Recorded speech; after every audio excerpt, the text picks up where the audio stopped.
Okay, so this first leg is being played in Benfica, and Mourinho, we know how his teams play, very well organized.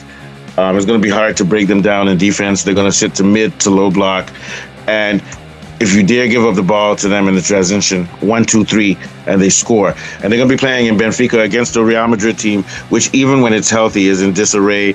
Their front line doesn't meld well together. They've had problems with an almost non-existent midfield and very dodgy or unstable defense, to say the least. But because of their brilliant talent, because of guys like, especially Mbappe, because Vinny's kind of been down a little bit, but because of guys like Mbappe, they're always dangerous, and there's always that chance that it could be a high-scoring game in which they could come out. But I'm having a feeling that in this game, Benfica is going to be able to absorb their pressure and also take advantage of the fact that Real Madrid has several people missing. Jude Bellingham not playing, Alaba not playing, Mendy may not be playing. Rodrigo is suspended for both legs because of a red card. That's too many people missing to be able to go to Benfica and do anything special. I'm going to predict that because of Real Madrid's carelessness in the way they go forward and not tracking back and their disorganization in defense, that Benfica can score 2 goals in this game, and probably Mbappe will get a penalty. So I'm going to predict 2-1. What are your predictions for the games in Benfica? I think, well, my own opinion, I think Benfica can sneak this at home. Because, I mean, Real Madrid look all over the place. I mean, you could see why they fired Xabi Alonso earlier on in the season, and the new guy has taken over from him. And they look all at sea. If you look at their midfield, it's not as cohesive as it used to be. Up front, too, the likes of Kylian Mbappe, they like to work with space. And you're going to be playing against a team that is going to sit back in a low block. That kind of setup does not favor Mbappe's skill set. Mbappe prefers when he has space to run into. But you mentioned it. You said a typical Jose Mourinho team will be compact. So it's going to be difficult for them to break down that Benfica defense. And what Mourinho would have drilled into them would be, contain them and break with speed and take advantage of that. And because a good number of their players too are not around, I don't see Real Madrid particularly getting anything out of this game. I think Benfica might sneak it by the odd goal, maybe 1-0 or 2-1. Yeah, 1-0, yeah. And they have to be careful because they don't want to give up a goal to Real Madrid.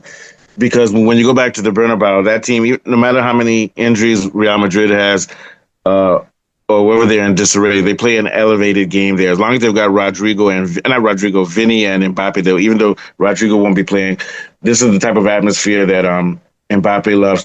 So I can see on the second part of the leg, Real Madrid scoring at least 2 goals, if not more. So, will not want to give up any goals. Benfica will not want to give up any goals in this and try to score a goal, even if possible, too. But I think I agree with you that the first leg is going to be a very defensive match. What do you think? Yes, not defensive, but low scoring. Not defensive, but low scoring. Yeah. Yeah, low scoring, Chelsea kind of game. Benfica are going to remain compact. Will invite Real Madrid, force them and lure them into a false sense of domination. And then they'll try and break through the flanks. And if they do this effectively, I think they can get the odd goal. And like I said, likes of Vinicius and Mbappe like to walk when they can run into open spaces. They may not find those kind of spaces against Benfica. Yeah, who's going to substitute for Rodrigo, most likely? Yes. So basically, who's going to substitute for Rodrigo? They have one guy, Adagula. He's not one of the better known players. And they also have this Moroccan that sits on the bench, Brian Diaz, who was top scorer in the African Nations. Oh, yeah. They could bring on Gula or Brian Diaz. Diaz. He's certainly not in the same quality as Rodrigo. So Diaz, baby Messi. Yeah, he's like the Chinese Messi, like there's German product and there's Chinese product. I even heard that he was Spanish born. I think he ended up national. Yeah, he's not even a true Morocco. They say we need a winger, so let's get a second-rate Spanish player. Exactly. All right, let me stop. That's just it, second-rate. All right, so good luck to all of the fans. And defensively, too, you cannot put your money on Real Madrid. You can't put your money No, on you them. can't. But one thing I can be sure of, I think that they'll win the second leg. I think most likely, maybe because of the occasion and the stadium and everything, they will raise the rate. Even though, to be honest with you, that's one team that I'm always afraid.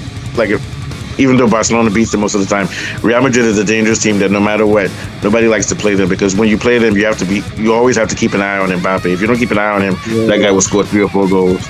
Yeah. All right, take us out, Afolabi. Okay, it's been another brilliant show. We've been discussing Real Madrid and Benfica. We'll be back again next week to do the post show. From Mustafa and myself, bye for now. Okay. All right, so.